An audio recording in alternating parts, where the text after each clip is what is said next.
I'm Lin-Manuel Miranda, and you're listening to Hard NOC Life.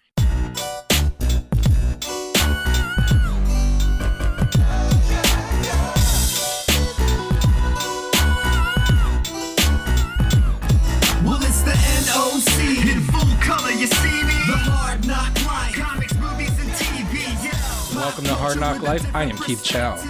I'm Brittany Monet. Hi, I'm Dominic Ma. You know, this weekend was DC FanDome, and I kind of wish they would just rename it HBO Max Beyond FanDome. You mean with the Tina Turner song? With a Tina, yeah, we don't need another hero except all of these other heroes. Yeah. we actually need 1,000 more heroes.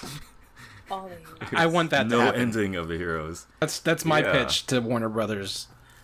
Let's do that. Anyway, yes, we are in a post DC FanDome haze. I am, at least. I am very happy to announce I am fully entrenched in the DC universe once again. I'm fully converted back to.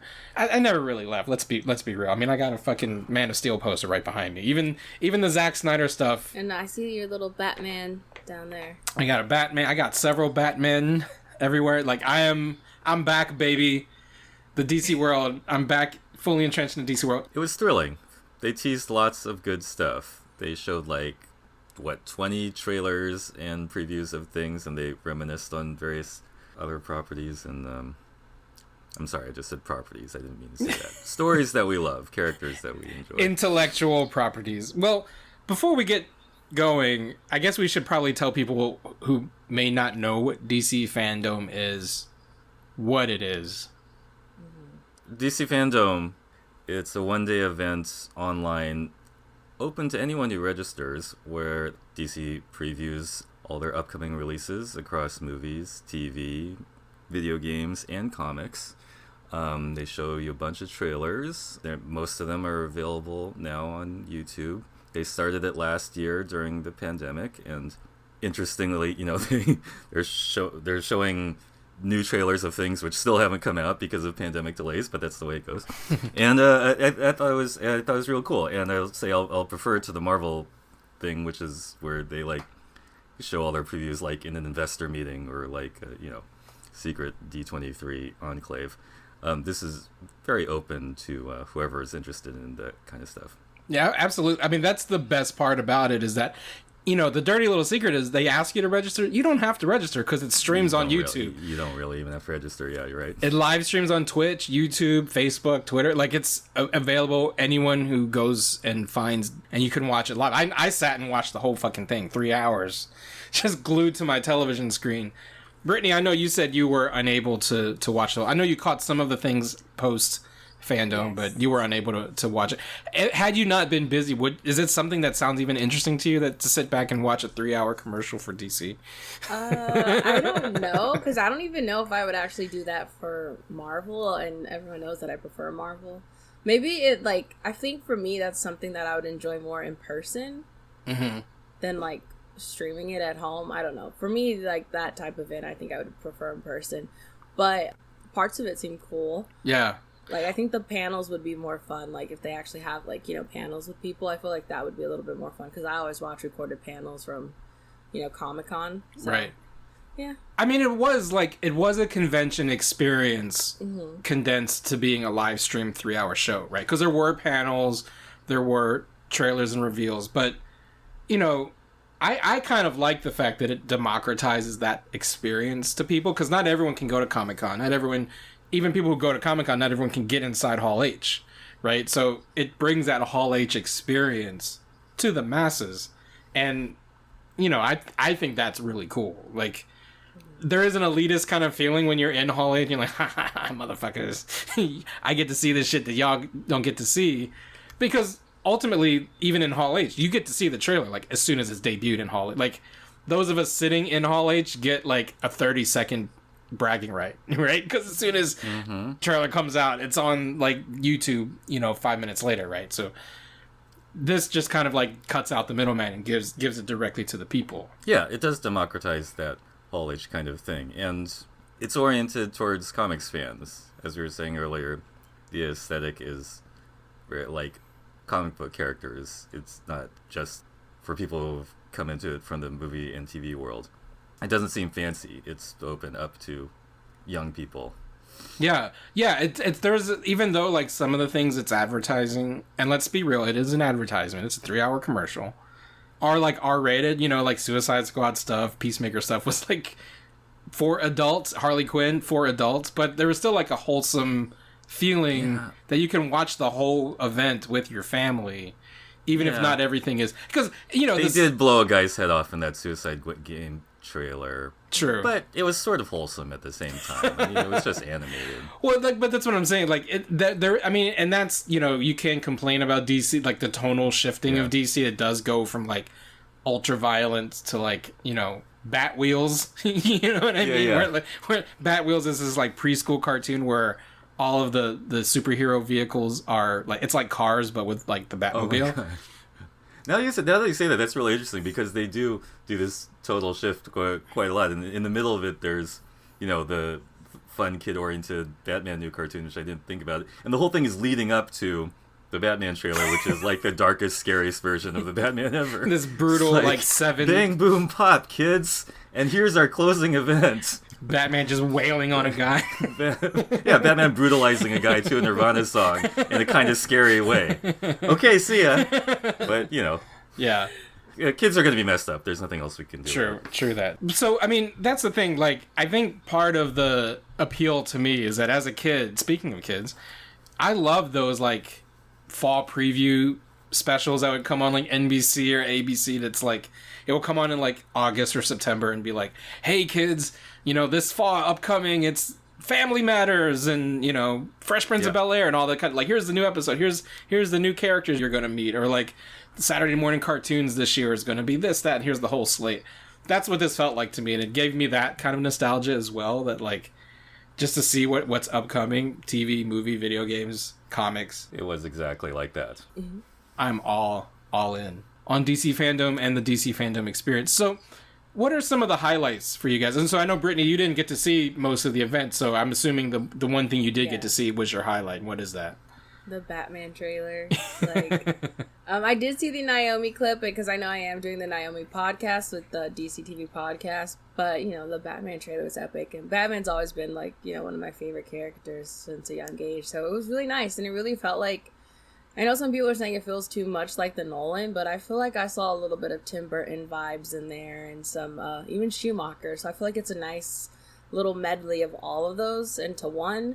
And then, you know, Twilight, because Robert Pattinson. I'm kidding. No, there was nothing like Edward Cullen about that trailer. He was great. I just love Robert Pattinson. I'm glad that there's going to be people who have not followed his indie career are going to see him in this and be like, oh, wait, he can actually act. Like, yeah, he can actually act. He's amazing. Mm-hmm. But that's what I'm looking forward to for people seeing how talented Robert is. Yeah. Real quick, did we absorb anything from the Naomi segment? Because I literally was, like, typing up a blog post at the time that was going on, so I kind of sideways watched it. The actor seems very engaging, but I didn't get, you know, absorb a lot. I only saw the little scene, and it's just like her in class getting like a text message that Superman is out in public, and she runs to go like see it, and then I don't know, she inhales something or something happens, or she passes out, like, faints and passes out. Yeah, and she kind of like opens up her eyes, and you can see Superman like flying, and then like she like, you know, passes out again.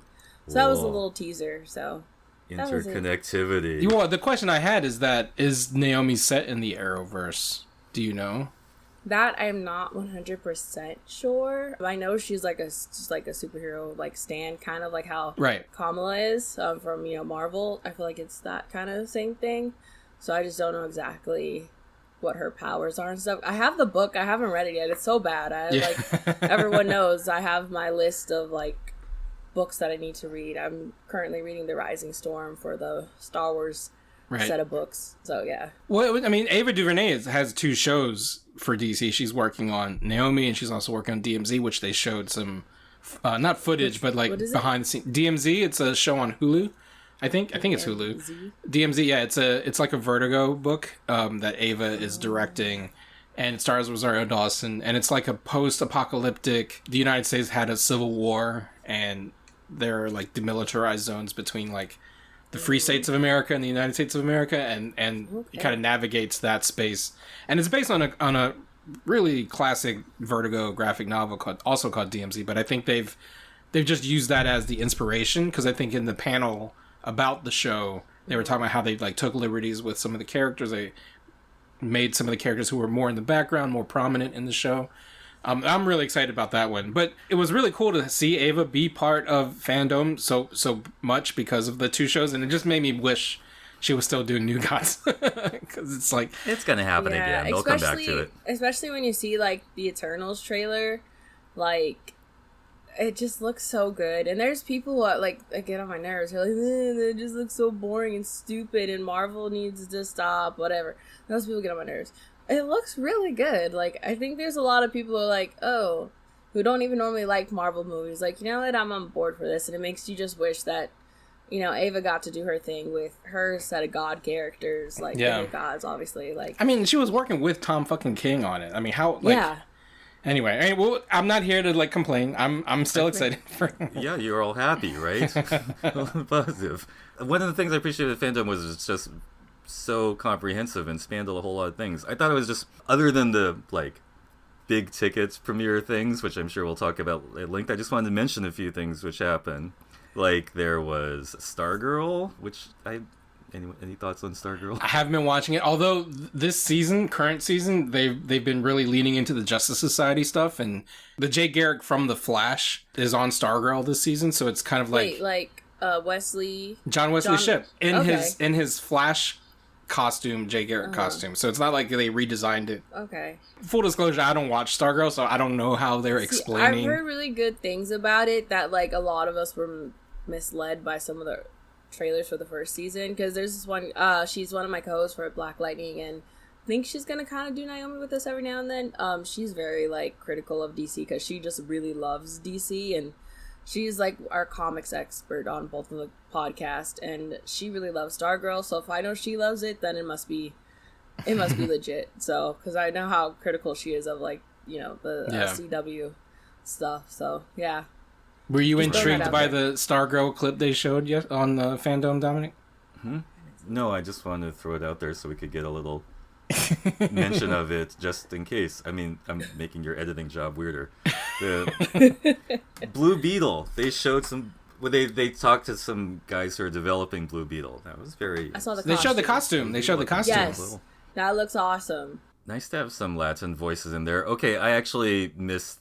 Did they actually show the costume? Yeah, they showed. They confirmed the costume. This is the costume that they were showing Jaime. a concept art based on the comic. Well, book, I mean, not the physical costume, but yeah, the concept. But this is the design of the costume. It's kind of like from FanDome last year, where they just showed concept art from Flashpoint, where you saw Ezra in the new Flash costume and Michael Keaton in the Batman costume. It was kind of like that. It was like a drawing, but this is what it's going to look like. And then, you know, when we got the Flash footage, it was like, oh yeah, it looks like the thing they drew last year. So I think the Jaime suit will be very similar. So that was kind of cool. Like there were these panels where we got some, you know, things that are still in pre-production, like Blue Beetle, like Batgirl. There was an interview with. There was stuff. Yeah, Leslie? there was Leslie Grace, the two directors, and Christina Hodson all were in a panel together talking about how excited they were for the show or for the movie, and Anything that about Black Canary. Sorry. no, they didn't know nothing about Black Canary, but they did confirm that Leslie will dye her hair red for Batgirl. That was like the big kind of like, oh, and by the way, Barbara will have red hair. Woohoo! But the cool thing is that again they showed concept art. Mm-hmm. And they showed the suit very much looks like the Burnside suit, which is really cool. And, you know, when they designed the Burnside suit for Batgirl, it was like, that's what it would probably look like in live action. Like, it looks like a cosplayable Batgirl costume. And that's kind of what we're going to get for the movie. So many times DC announces shit, and then you don't hear about it for years. Kind of like the New Gods. Like, it's like, we've announced it, and then, like, there's never any kind of follow-up. The fact that they got the star, the writer, and the directors. Developmental hell. Yeah, to here we go, we're doing it. It's really cool. I have to go back and find the clips of Christina Hodson talking about stuff, because she's just like my favorite writer, but I don't know really what she talks like. That would be just fascinating. We love you, Christina Hodson. Yeah, she's awesome. See what you say about your craft. No, she's great. You should check out the Birds of Prey Blu-ray. She's all over that, talking okay. about the writing of the movie and everything. I guess that's what I needed to do. I asked Brittany what her highlight was. Dominic, what was your highlight from FanDome? Oh, well, I was very interested in the video game trailers. They showed 2 new trailers for Suicide Squad Kill the Justice League from Rocksteady Studios, and Gotham Knights, the next Batman-themed Arkham game, which is not really an Arkham game, but it is an Arkham game. And is that because they switched studio? Like, I don't understand. Like, because everyone says that like Gotham Knights is the sequel that's not a sequel, but it is a sequel. If you really want me to, I'm gonna explain it as quickly as I can. You can edit it however you want. Rocksteady Studios made Arkham Asylum, this game which changed the whole scope of things because it was like the greatest Batman game ever. Rocksteady Studios made 3 Arkham games: Arkham Asylum, Arkham City, and Arkham Knight, which are some of the best video games ever, just say nothing of best Batman games. There was one outlier which was called Arkham Origins, which is considered like in the same universe but not quite made by the same studio, and people are like, oh, that one's not as great, but that one's still pretty good. And anyway, by the end of Rocksteady's Arkham trilogy, Batman's dead. So the game that they're coming out with is called Gotham Knights, and so WB Games Montreal, which made the one Arkham Origins game, not the other 3 ones, the one outlier one, is developing that one. So people have their mixed feelings about it, but I think it's going to be great. So they're very much saying, oh, it's not in the Arkhamverse, which is the video game Batman universe. Right. But I think they just have to say that to, sort of, probably for some technical legal reason, because they're sort of branching off. But at the end of Arkham Knight, Batman's dead. At the beginning of Gotham Knights, Batman's dead. So it's the same fucking universe. I mean, it's the Batman universe, just not everything's going to be exactly the same. And the reason they have to make that distinction is because supposedly Suicide Squad Kill the Justice League is very much in the Arkhamverse, because they actually go to Arkham Asylum in the trailer, which has the same design as the Arkham Asylum in the Arkham games. Is that a Rocksteady game? Yes, so Rocksteady moved off the Arkham games because they made 3 of the best games ever, and they're done with that shit. And then they surprised everyone last year, circling back to FanDome, by saying, oh, our next game is going to be Suicide Squad Killing the Justice League. How are you even going to do that? They were pretty good at this one Batman game, like it's very Batman-centric, and you're just Batman for 16 hours. But this was like a multiplayer game. You could be Harley Quinn, Captain Boomerang, Deadshot, or King Shark, and supposedly you're gonna fight Superman and Green Lantern and Flash and the whole gang. And that was a long rant, but I'll just circle back to say, so those games are in the same state they were last year. For the first ever FanDome, the trailers were premiered and revealed. No one knew it even existed, as coming out sometime in the future. And 1 year later, they did another trailer that said these games are coming out sometime in the future. So as an example of how the pandemic fucks things up, this is the progress between fandom to fandom. Anyway, more on that later on the gaming side with Jamal. No gameplay, right? Just cinematics. That was the thing which makes you feel they're still dancing around what their release date will be. They just showed cinematic story trailers, which are essentially like watching an animated movie. So you don't really have a sense of how the gameplay is like, which is, some would say, concerning, because on the WB Games is in turmoil for various reasons, various scandals, and also just pandemic postponing everything. So this may be their... Well, anyway, it's a teaser. But anyway, in the case of the Suicide Squad game, the story trailer is, very fascinating, because you're like, how is the Suicide Squad going to fight all these big Justice League guys? But yes, they did not give a very good sense of what the games are actually like. For me, the highlight, of course, was all the new footage of all the movies that are coming. And I love the fact that, for a DC Forward event, all the film and media stuff wasn't just Batman, right? Like, even though the Batman was the big climax and the thing everything led up to, like, we got Flash footage, like, that's actually happening. These are movies that, like, no one imagined would ever happen, right? Like, these is people talk about it and they never happen. And we actually get to see real, not quite, teaser footage for those 2 movies. Aquaman 2, there's some behind-the-scenes stuff. We got to see Yaya's new Black Manta costume, which is more comics classic than the first movie, which was really cool. We got to see some of the Shazam 2 stuff, which I learned was coming out in 2023. I thought that was coming out like soon. It's still another year and a half before that movie comes Well, out. they can't group the Shazam things too close together, so it's like a trilogy, I guess. right? Like Shazam, Black Adam, and then Shazam 2. Is that the design? And I think then that will follow Shazam versus Black Adam. Like that's got to be the sequence. Okay, wait. I didn't know Pierce Brosnan is playing Dr. Fate. I think that's Dr. awesome. Fate. I didn't. I just learned What? that yesterday. Because I fucking love Pierce Brosnan. Like, I totally have the hots for that dude. Okay, I And he's haven't. playing Dr. Fate, which is great. He's Dr. Fate. Aldous Hodge is Hawkman. Noah Centineo is Atom Smasher. Whoever that is. Who is Atom Smasher or who is Noah Centineo? I know vaguely who Adam Smasher is. Oh, I'm oh, just being snarky. Noah Centineo is that kid in all To the all the boys I loved before. Yeah. Yes, The guy yes. looks like young Mark Ruffalo. But he Yes, got he like really thick does. though. Like his neck is like wider than his head. It's Oh, he has one of those like. yeah. Well, I think part I of it don't is know that what do you call those he was necks? cast as He-Man and he was bulking up to play He-Man. And then they canceled the He-Man project. So he's still like cuz he was like this like tall lanky kid in the To All the Boys Yeah. movies and then like they showed him again. He's like, "Ugh." I think in the sequels, he's like, "Hi, I'm a teenager," you know. And it's like he looks like he's like 400 pounds of muscle, you know. Yeah, poor guy. And because he's playing well, and he went from He-Man to Atom Smasher. So I guess like, give me the big bulky superhero because I can't be He-Man anymore. Speaking of teenagers who look like adults, the big highlight, other than all of this new footage for me, was the fact that FanDome took place on October 16th, 2021. And ever since it was announced on that date, I was thinking to myself, that's the day Smallville came out 20 years ago. Are they going to do a Smallville thing? Because, like, how can you have this big, huge celebration of DC and not celebrate, like, this groundbreaking TV show? Because, say what you will about Smallville, if not for Smallville, there would be no Arrowverse, right? The CW's, like, whole schedule owes a debt of gratitude to Smallville because it set forth the fact that you could have superheroes on TV.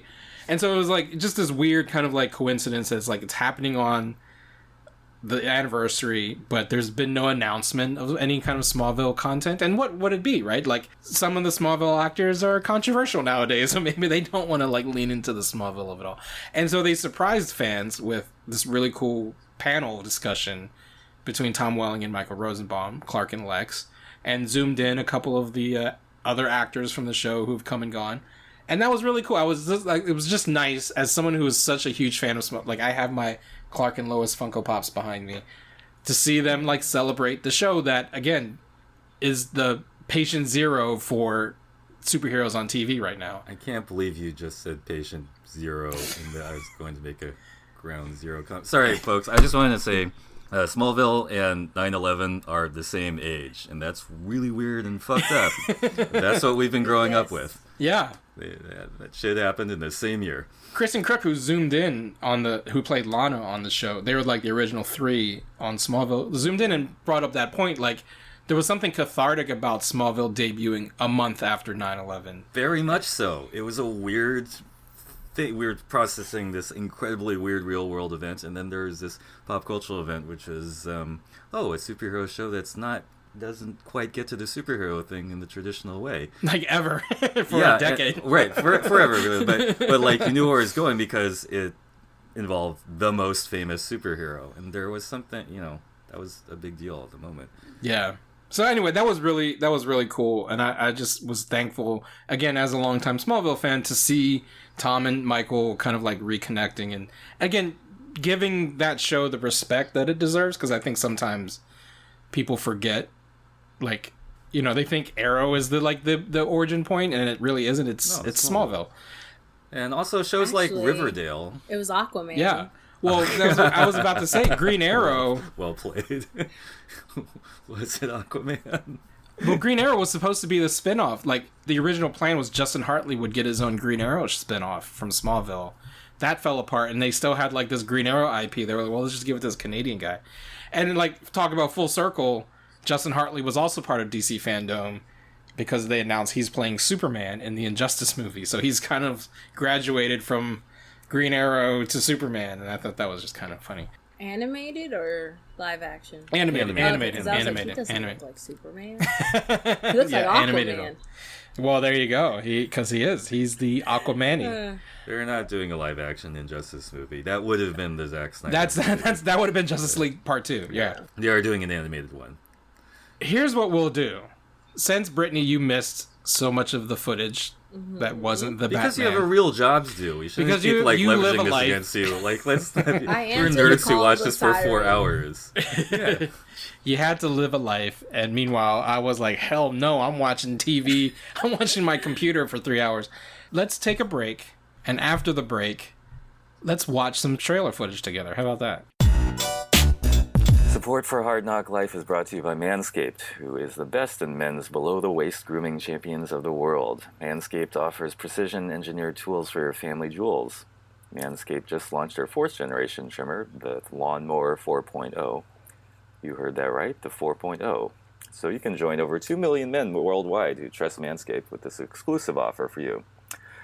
You can get 20% off and free shipping worldwide with the code HARDNOC. That's HARDNOC at manscaped.com. Hard NOC being also the name of this podcast, and that's your code for getting 20% off from Manscaped. So I used the shaver the other day, and it's probably the best shaver I've ever used. It's got this really cool feel to it. It's this high-tech kind of machine. I just like the design and overall like engineering of the tool. Like you don't have to plug it in anywhere.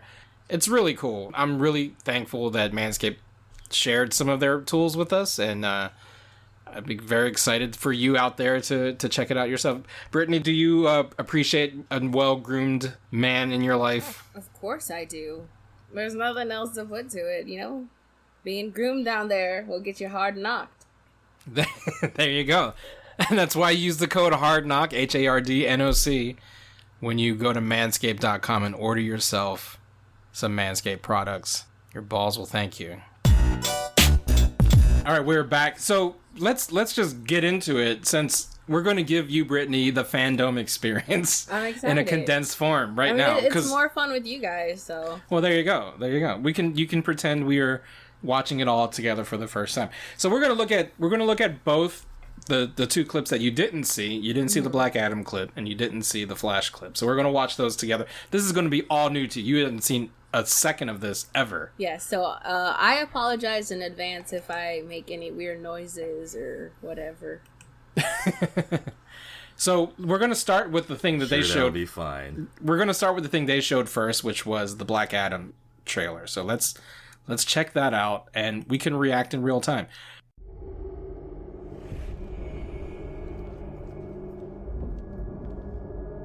That's Sarah Shahi, by the way, who I love her ever since Person of Interest. Oh, she was in Person of Interest? Yeah. Is she the one who's playing Hawk Girl, Hawk Woman? I don't know who she's playing. I thought there was just a Hawk Man. I didn't know if there was a Hawk Girl, but that's fully possible. So she said Shazam, right? To bring forth think Black so. Adam. I think so, and didn't get exactly what she was asking for. I think that's the premise. Looks very much like he does in the Injustice video game. With the hood. Yes.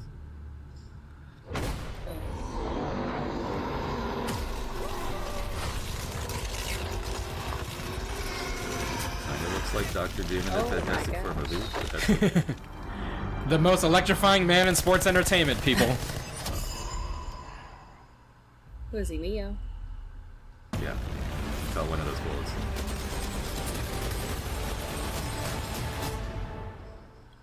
Yeah.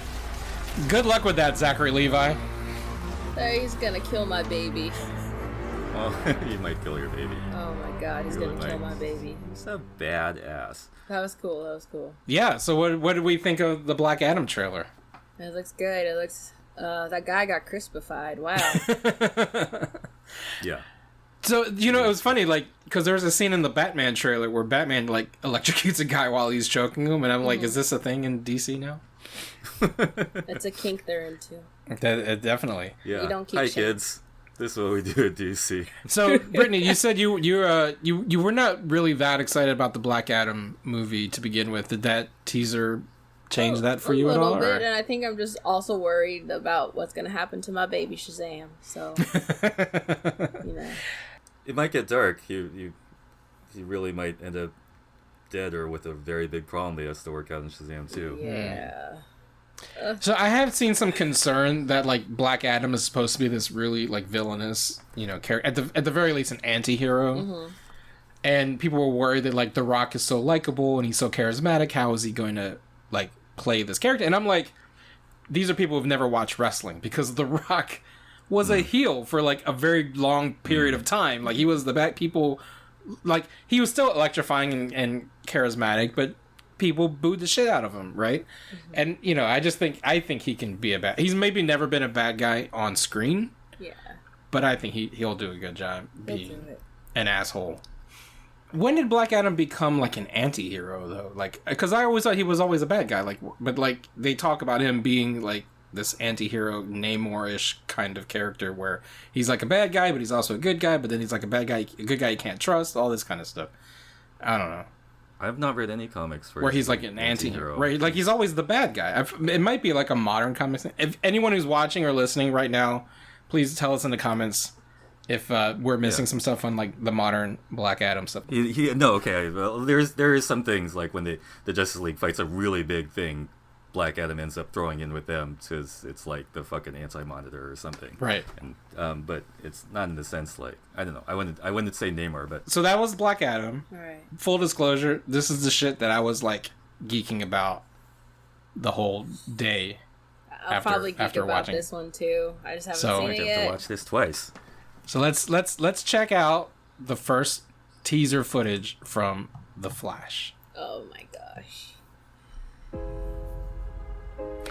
First note, I was like, that's the Danny Elfman theme. Okay. That's Michael Keaton.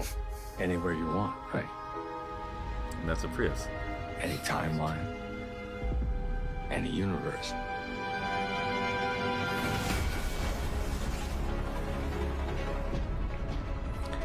That's the glowy Flash costume.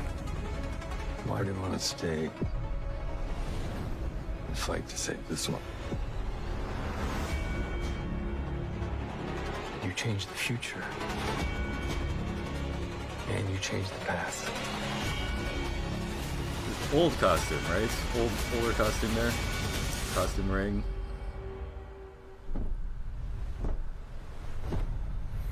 Fully lost my shit at this moment. Are you in?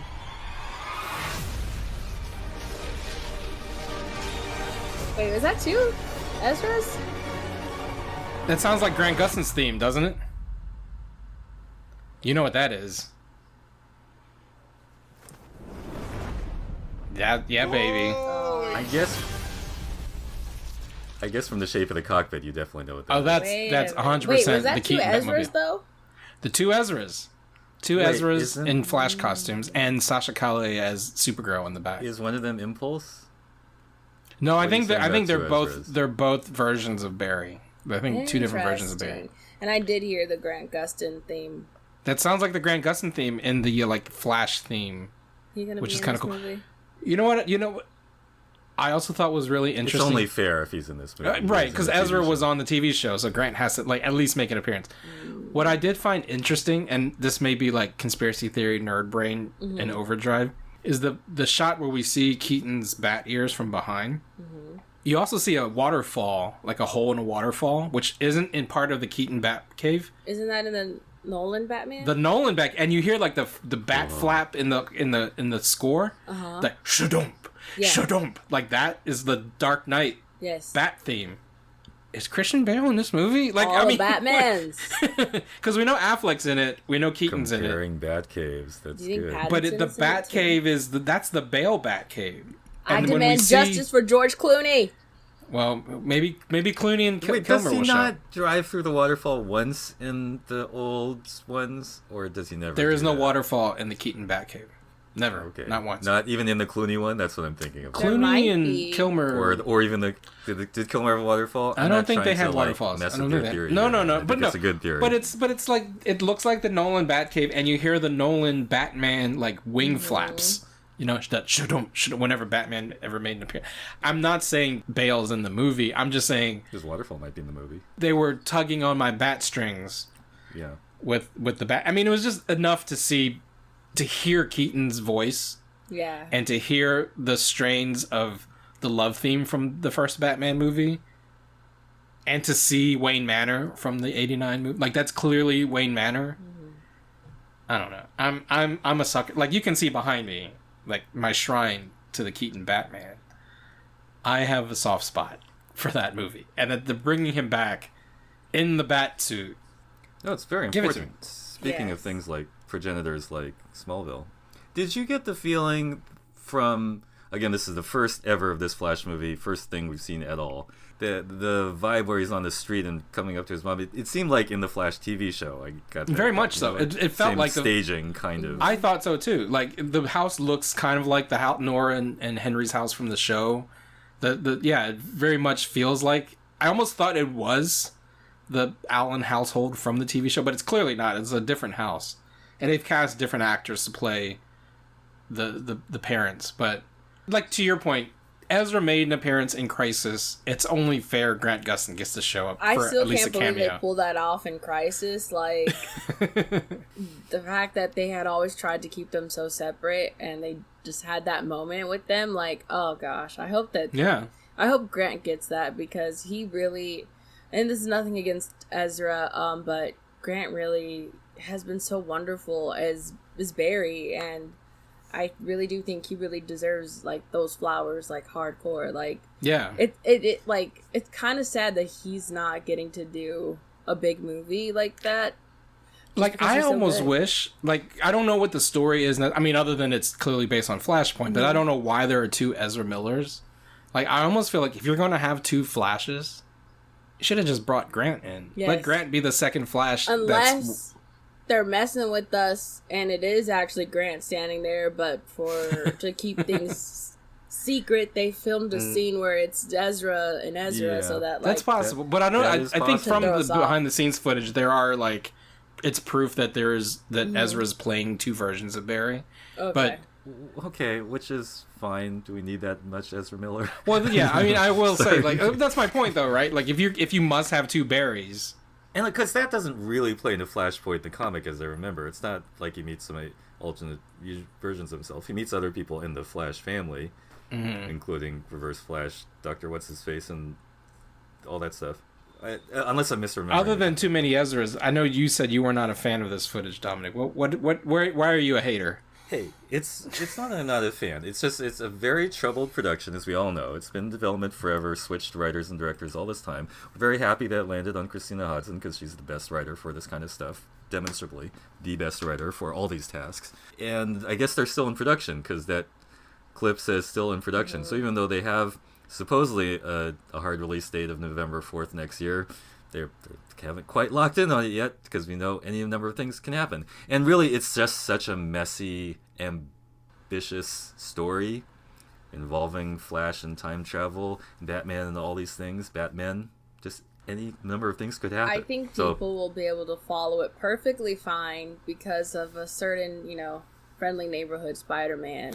I was about to say, you guys were so hyped for the No Way Home trailer. This is my No Way Home, goddammit. Hey, I this didn't is- say anything bad Interesting. against this trailer. I just said I just hope that Grant gets his flowers. That's all I Well, said. absolutely. I mean, I have a feeling that he'll make a cameo. I hope so too. Even if he's not, like, the second Yeah. Flash in the movie. Like, they gotta, like, give him a nod. But, I mean, to your point, like, you heard some of the Flash theme at the end there, so maybe there's a hint towards that. I mean, I was all in ever since they announced Michael Keaton was in it, so... Yeah, no, Michael Keaton will probably steal the movie and probably carry it, to be honest, just on acting skill. That's the kind of thing I'm concerned about. They've got a lot of Flash, excuse the pun. There's no evidence that they have substance, except they've got a great writer and the Batman actor who is the best pure actor, Yeah. and that's going to do a lot. I'm curious how Batfleck figures into it. Like, maybe it starts in the Snyderverse, and it's like Batman and Flash before he goes off and starts, traversing through the multiverse. Maybe. And then Affleck is more of a cameo, and he's not really like a big part of the movie. I don't know. Hopefully. I mean, you read Flashpoint, right? Yeah, well, I mean, Michael Keaton is starts- basically the Thomas Wayne, right? Like, he gets into this universe and, and he's with... He just meets old Batman rather than, like, Batman's dad. But our prime Batman bookends the story very touchingly. I hope that's something that Batfleck gets to do. And I think there were rumors, I don't know how true they are, that, like, out of the Flash movie, Michael Keaton will be the main universe's Batman, which I don't know to be true. It's a silly... I've just heard that Ben Affleck does not want to return to the character of Batman because of it caused him a lot of issues. Yeah, sure. So it made him a drunk again, basically, right? Yeah. Like he fell off the wagon doing the Batman movies. Yeah, so I don't know, but I've heard he kind of really still like playing Daredevil. So I don't Maybe know. he'll come back and they'll do a sequel to Daredevil. But this would be a bigger problem if we didn't have a perfectly good new Batman coming up. Speaking of, let's look at the Batman trailer again. Let's do this. Spoiler: Michael Keaton is not in this one. But You don't know that? Or is he? I don't know. I don't actually know Anything that is you're possible with movie magic. right. I do not know that you're that. I've heard that this is very Nolan. I don't know. I feel like it's a good medley of all of them. Yeah, it's more like David Fincher than Christopher Nolan to me. Professional. It's any. Wait, movie who where did Twin guys and Peaks? Is guns that walk. Fincher? David Lynch. Wait. The coffee is kind of Twin Peaks. This is a very loving shot of this coffee. Latte art is very hard, by the way, guys. Yeah. Well, I was gonna ask you. Well you, done. Brittany, Uh-huh. as the resident barista Yes. on the podcast. Do you think this is Enigma's work, or is this the barista who served him the coffee? You know, who knows? He's an enigma, so he could probably he knows how to probably do some latte art.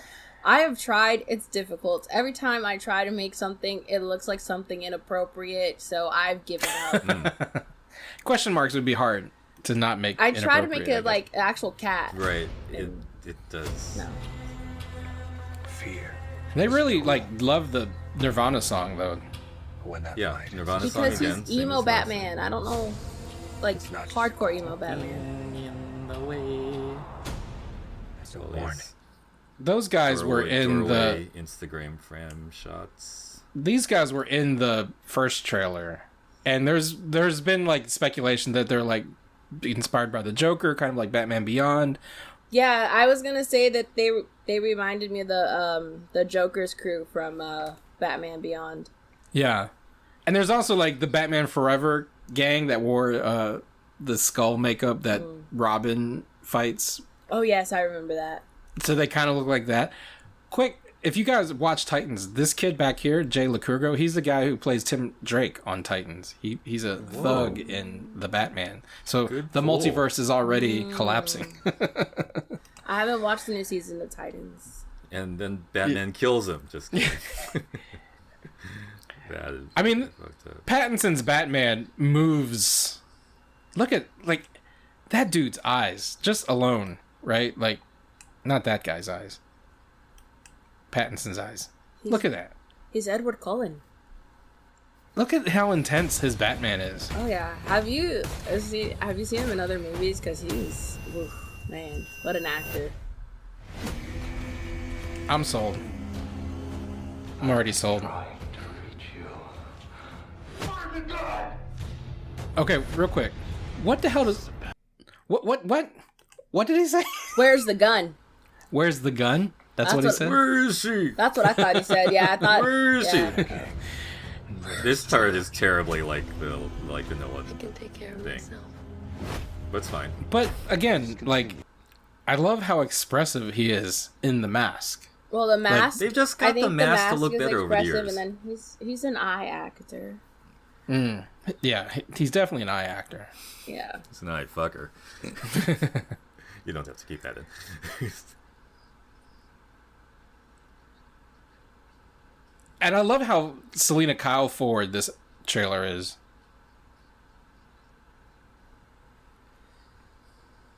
What do we think of My fault. Pattinson's hair in this movie, though? I told you they are leaning into Batman being an emo boy, hardcore. So they got to do the, My Chemical Batman. Yes. See? It won't be long before you've nothing less. Look at that guy. That's Batman. That's Batman. This is the Batman and Catwoman I've always wanted in a movie. This Matt is Reeves where listened. the infrared lenses slip on or something, right? Isn't that what's going on in this shot? Oh no, I think he just looks up. Oh, I don't I think thought those he were was going lenses. into like battle mode with the like night lenses on. That's what I Colin think. Farrell, man, talent. Hear everything they say, ain't you? That rig is a moment. Maybe we're not so different. Like, come on.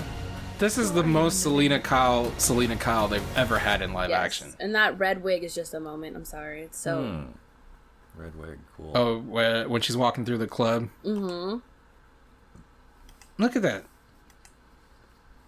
And how wild is it that Catwoman's stepdad is Aquaman? That's awesome. Wait, I want to bust in real quick and say Catwoman has not been bad.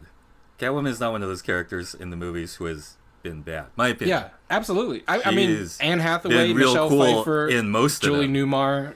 Yeah. Unlike some characters where we can Well- say they arrived at the moment. Catwoman always rocks, and this Catwoman may rock Halle Berry even might more be- than all the previous Halle ones. Berry might have something. Ahead of its time. Not good, but in the wrong time zone. I'm vengeance. Hot. Come on. Okay, Ugh. that part Cinema. real big. Macross, Do You Remember Love? Fight with the Valkyries in the corridor, and also I want to say like they're doing a lot of vertical framing, like sort of the like TikTok frame style, but it works because it's more dark and scary and corridory. Look, Martin Scorsese's shaking in his boots right now. Hmm. I'm joking. Please don't hurt me. Boots, he won't hurt you. Martin Scorsese. Are we is not finally vengeance. sold on this Batmobile? Because I know there was some consternation around. It's too muscle carly and not Batmobile-y enough. But what do we think of the Batmobile?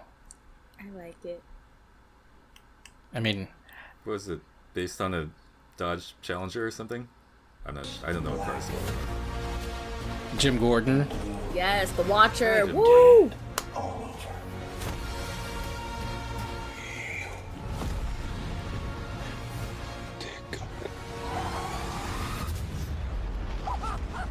I got you! I got you! Great shot.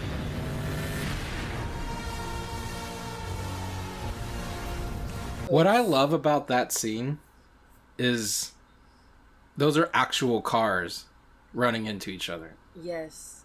My biggest problem with the Batmobile in the Snyderverse is that even if it was a practical vehicle for a lot of the shots, all of the stuff that like when Batman's chasing people in BVS, it's so CGI heavy. Like you can feel the physics and the gravity of that car ramming into Oswald Cobblepot Yes. here. And what I love is that only one shot you can tell that's Colin Farrell is where it's the side shot and he's looking behind him. 'Cause Right. Other than that, it does not look like Colin Farrell throughout At all. at all. And how about that? How about that as your money shot?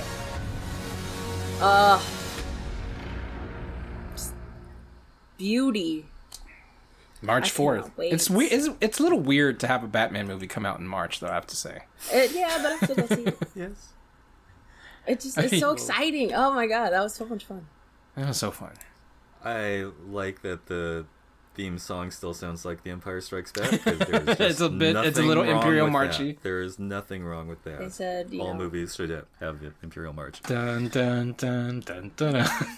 All right. Well, that's the Fandome special episode of Hard NOC Life. Before we wrap up, what's nerd poppin', Brittany Monet? I saw The Last Duel on Friday before work, and Is that it good? is a very brutal, intense movie, as we all know from like the subject matter.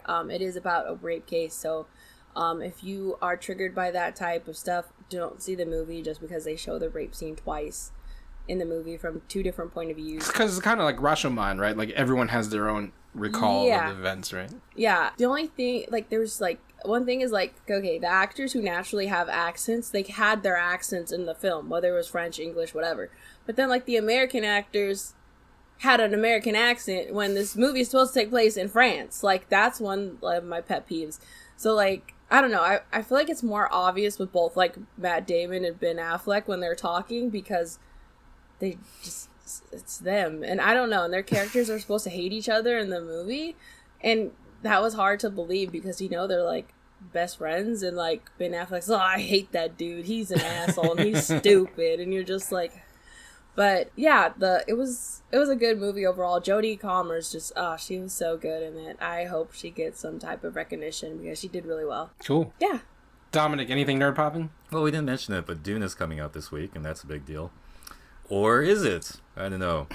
I have my ideas about how Dune will be, but they're not confirmed because I haven't seen them. I'm going to watch it at home on HBO Max because I'm still mad at everyone all the filmmakers who are touting this only in theaters line out of pure pretentiousness and not remembering there's a pandemic going on.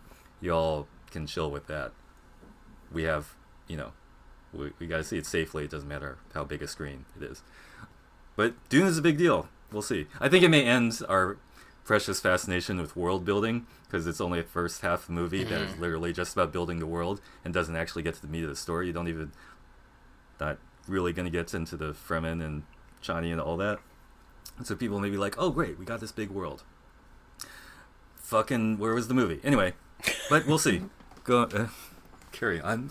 Anything else you want to mention in nerd popping, Keith? I mean, my whole world has been turned upside down by a fandom. I will say that, like, you mentioned Eternals being boring earlier, and I don't know about the characters of the movie, but I know the toys are boring as shit.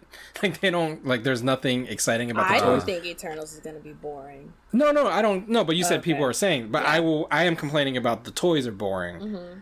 What's not boring is that I am 3/4 of the way of completing the Atlanta cast in action figure form. So Yeah, I cool. I just need a Lakeith Stanfield figure, Oh and I will have the entire cast of Atlanta. I'm saying as action Lakeith figures. Stanfield, if they're going to do Joker with the Batman, Robert Pattinson Batman movies, that is the perfect person to be his Joker. Give me a Lakeith Stanfield Joker figure so I can complete the Atlanta cast. Oh my god, they would be so perfect acting against each other. Like, that would be some madness. Let's do it. Joker. All right. Brittany Monet, how can people find you on the internet? You can find me on Twitter and Instagram and whatnot at Hi Brittany Monet, and you can also follow at Naomi Podcast for all my other podcast adventures in the DC world. Awesome. Dominic? On Instagram or Twitter, I'm Domah, DOMMAH. Please follow me, and also my YouTube channel is melancholyball.com. You can find me on Twitter at @TheRealChow, _real_Chow, and on Instagram at RealKeithChow. Follow the Nerds of Color at the Nerds of Color on every platform. And go to hardknockmedia.com to find this and all of the podcasts in the Hard Knock Network. Please give us a rating and a review if you do. And until next time, I am Vengeance. I am Vengeance. Where's the gun?